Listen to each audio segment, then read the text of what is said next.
আসসালামু আলাইকুম ভিউয়ার্স, প্রথমে জানিয়ে দেব ব্রেকিং বিষয়। এবার অবশেষে কিন্তু আলোচনায় আসলেন আসিফ মাহমুদ। উপদেষ্টা আসিফ মাহমুদের বাবা কর্মকাণ্ড নিয়ে এবার ক্ষমা চাইলেন। বাবার পক্ষে তিনি কেন ক্ষমা চাইলেন, কেনই বা তার বাবা ঠিকাদারের বিষয়টিতে লাইসেন্স করেছিলেন, এ সকল বিষয় নিয়ে ব্যাপক আলোচনা সমালোচনা হচ্ছে।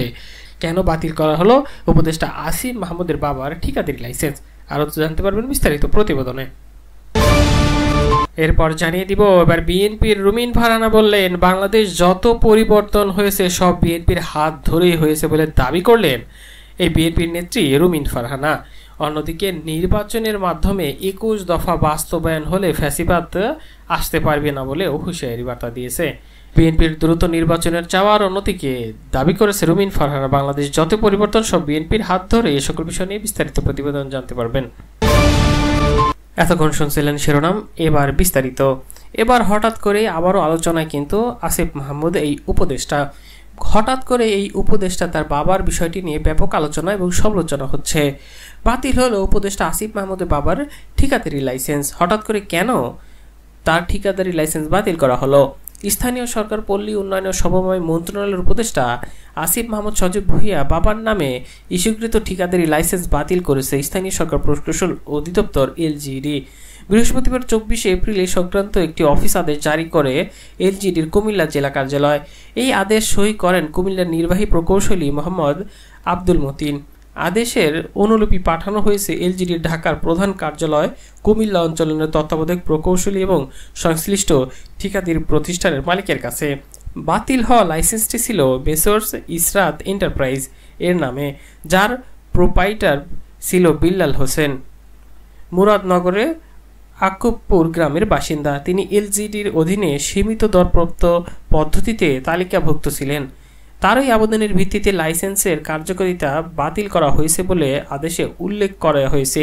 লাইসেন্সের মূল কপি বর্তমানে এলজিডির নিকট সংরক্ষিত রয়েছে। ঘটনার জেরে বৃহস্পতিবার বেলা ১১টার দিকে উপদেষ্টা আসিফ মাহমুদ নিজের ফেসবুক পেজে একটি ব্যাখ্যামূলক পোস্ট দেন। পোস্টে আসিফ মাহমুদ লেখেন, প্রথমে আমার বাবার ভুলের জন্য ক্ষমা প্রার্থনা করছি। গতকাল রাতে একজন সাংবাদিক আমার বাবার নামে স্বীকৃত লাইসেন্স নিয়ে জানতে চান। বিষয়টি নিশ্চিত হয়ে সাংবাদিককে জানায়, এরপর তা গণমাধ্যমে আসে। পরে বিষয়টি ঘিরে আলোচনা সমালোচনা শুরু হলে আমি ব্যাখ্যা দেওয়ার প্রয়োজন অনুভব করি। তিনি জানান, তার বাবা একজন স্কুল শিক্ষক এবং আকুবপুর ইয়াকুব আলী ভুঁইয়া পাবলিক উচ্চ বিদ্যালয়ের প্রধান শিক্ষক। একজন স্থানীয় ঠিকাদারের অনুরোধে বাবাকে ব্যবহার করে একটি ঠিকাদারি লাইসেন্স করানো হয়েছিল।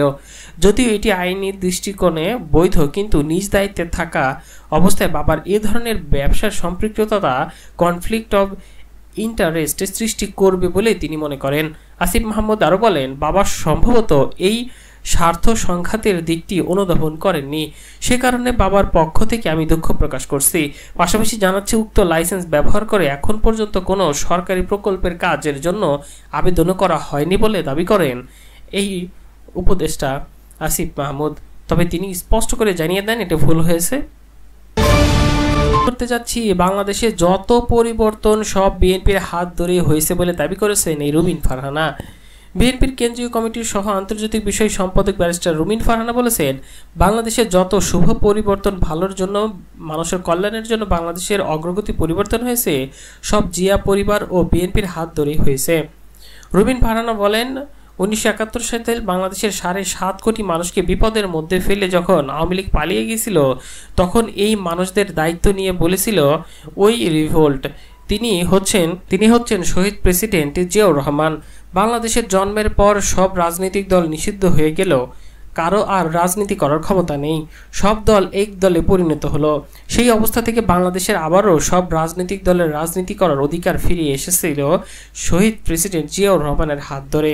৭৪-এর দুর্ভিক্ষ নিয়ে রুমিন ফারহানা বলেন, সেই সময় বসন্তী জল পড়ে লজ্জা নিবারণ করেছিল, আর বাংলাদেশকে তলাবিহীন ঝুড়ি বলা হতো। ওই জায়গা থেকে নারীদের নিজের পায়ে দাঁড়াতে গার্মেন্টস শিল্প শুরু করেছিল জিয়াউর রহমান। বিদেশ থেকে রেমিটেন্স এবং কৃষি বিপ্লব এনেছিলেন এই জিয়াউর রহমানই, এমন দাবি করেন রুমিন ফারহানা। তিনি আরও বলেন, বাংলাদেশ সংসদীয় গণতন্ত্র এসেছে দেশের নেত্রী খালেদা জিয়ার হাত ধরে। এদেশে নারীদের অধিকার প্রতিষ্ঠিত হয়েছে বেগম খালেদা জিয়ার হাত ধরে। আওয়ামী লীগের আমলে পতনে নির্বাচনের কথা উল্লেখ করে রুমিন ফারহানা বলেন, বিএনপি সবসময় সুষ্ঠু নিরপেক্ষ অংশগ্রহণমূলক এবং আন্তর্জাতিকভাবে গ্রহণযোগ্য নির্বাচনের আন্দোলন করে এসেছে। এখনও কি সেই নির্বাচনের পরিবেশ তৈরি হয়েছে, এমন প্রশ্ন ছুড়ে দেন কিন্তু এই রুমিন ফারহানা। নির্বাচন নিয়ে টালবাহানার কথা উল্লেখ করে তিনি বলেন, কখনো বলা হচ্ছে ডিসেম্বর, কখনো বলা হচ্ছে ফেব্রুয়ারি, কখনো বলা হচ্ছে জুন। দেশে স্থিতিশীল পরিবেশ ফিরিয়ে আনতে জনগণের আকাঙ্ক্ষা অনুযায়ী দ্রুত নির্বাচন দিতে হবে। তিনি আরও বলেন, 36 দিনে এত বড় গণঅভ্যুত্থান হয় না। এর পটভূমি আমাদের সবার রক্তে ঘামে তারপর তুঙ্গে হয়েছে। এই 36 দিনের গণঅভ্যুত্থানে আমাদের সবার আবেদন বা অবদান রয়েছে। বিএনপির বহুদলীয় গণতন্ত্র বিশ্বাস করে উল্লেখ করে রুমিন ফারহানা বলেন, নতুনরা আসুন, আমরা চাই, কিন্তু রাজনীতির স্বচ্ছতা নিয়ে আসুন, এমন দাবি করেন।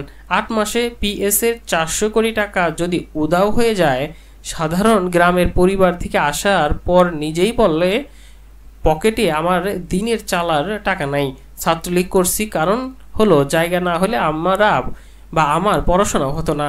আর এখন যদি বলেন আপনি জমিদারের নাতি, তাহলে কি ভালো হয়? ভালো হয় না রে বাবা। এগুলো একটু বোঝান, গণমানুষের সঙ্গে মেশেন, গণমানুষের কথাগুলো বোঝারও চেষ্টা করেন। নিশ্চয়ই আপনাদের দলও বাংলাদেশের রাজনীতি করবে, আমরা সবার সফলতা কামনা করি। তিনি বলেন, বাংলাদেশের যত পরিবর্তন এসেছে সকল কিছু এই বিএনপির হাত ধরেই এসেছে বলে দাবি করেন এই রুমিন ফারহানা। অন্যদিকে যে এবার তথ্য উঠে আসে, নির্বাচনের মাধ্যমে 21 দফা বাস্তবায়ন হলে ফ্যাসিবাদ আসতে পারবে না বলে হুঁশিয়ারি বার্তা দিয়েছেন এই বিএনপি নেতা। নিরপেক্ষ নির্বাচনের মধ্য দিয়ে বিএনপির ভারপ্রাপ্ত চেয়ারম্যান তারেক রহমানের ঘোষিত 21 দফা বাস্তবায়ন হলে দেশের মাটিতে আর কোনোই ফ্যাসিবাদ ঠাঁই হবে না। শহীদ উদ্দিন চৌধুরী আরও বলেন, আন্দোলন চলছে, আর একদিকে 27 দফা ভিত্তিক কাজগুলো আমরা করে যাচ্ছি। এক পর্যায়ে 27 দফা 21 দফায় উন্নীত হয়। শুধু তাই নয়, তিনি আরও তথ্য দিয়ে বলেন, ফ্যাসিবাদ বিরোধী যে আন্দোলন ছিল, সেই আন্দোলনে আমরা যারা অন্যান্য রাজনৈতিক দল যুগপৎ আন্দোলনে সম্পৃক্ত ছিল, তাদের সবার আলাপ আলোচনার প্রেক্ষিতে 2023 সালে আনুষ্ঠানিকভাবে 21 দফা ঘোষণা করি। তিনি বলেন, তারেক রহমানের চিন্তা এবং সেই সাথে তার দূরদর্শিতার মাধ্যমে 21 দফার মধ্যে ধীরে ধীরে সম্ভব হয়ে উঠেছিল এবং আন্দোলনের বেগবানও হয়েছে। আন্দোলন করতে গিয়ে আমাদের অনেক নেতাকর্মী নির্যাতনের শিকার হয়েছে, মামলা খেয়েছে, গুম খুন হয়েছেন, কিন্তু তারপরে আমরা কখনো পিছু হটিনি, আধা জল খেয়ে আমরা মাঠে নেমেছিলাম। বলেন, বর্তমান অন্তর্বর্তী সরকার যে সংস্কার ও নির্বাচনের কথা বলছে, তা বিএনপির 31 দফার মধ্যে অনেক কিছু মিল আছে। তাই বিএনপির ভারপ্রাপ্ত চেয়ারম্যান তারেক রহমান যে চিন্তাধারার, সেটি একসময় শহীদ প্রেসিডেন্ট জিয়াউর রহমান বাংলার মানুষের সামনে দিয়েছেন, যেটি একসময় বেগম খালেদা জিয়া ভিশন 2030 মাধ্যমে জনগণের সামনে তুলে ধরেছেন। বাস্তবে 31 দফা বাস্তবায়ন হলে এটাকে এই নির্বাচনের মধ্যে দিয়ে সবার আন্তরিকতা সহযোগিতার মধ্যে দিয়ে এবং রাজনৈতিক দলমত একত্রিত করে এই অভীষ্ট লক্ষ্যে পৌঁছাতে পারলে বাংলাদেশের মাটিতে আর ফ্যাসিবাদ আসতে পারবে না বলে হুঁশিয়ারি বার্তা দেয়া হয় এখান থেকে।